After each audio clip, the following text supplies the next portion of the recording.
Sa mga balita sa labas ng bansa, North at South Korea nagkasundong bigyan ng reunion ang mga pamilyang nagkahiwalay noong Korean War.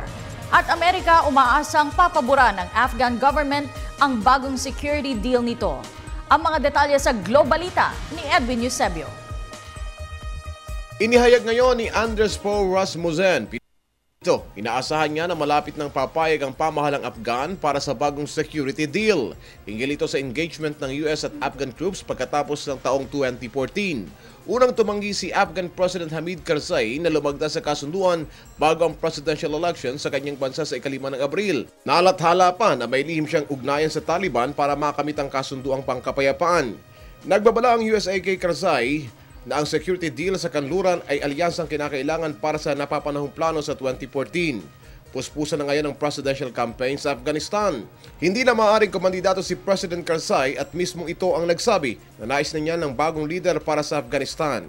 Ito ay para ang bagong presidente na ang lalagda sa Afghan-USA Security Agreement.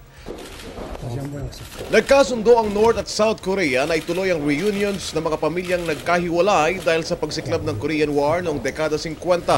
Sa pahayag ng Seoul Unification Ministry, naabot ang pagkasunduan sa pulong na ginawa sa Panmunjom Border Village. Sinasabi ng mga reunions ay gagawin mula Pebrero 20 hanggang 25 sa Mount Kumgang Resort sa East Coast ng North Korea.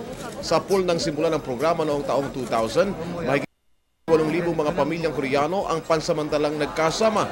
Ang reunion ay hindi na idaos simula noong 2010, kaya't nagkasundo magkabilang panig na ituloy ang reunion subalit umatras ang Pyongyang sa mga huling sandali dahil sa umano'y hostilidad ng Seoul.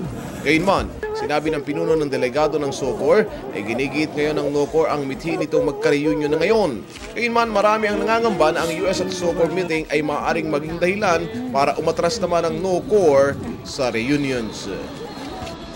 Para sa Telebisyon ng Bayan, Edwin Eusebio.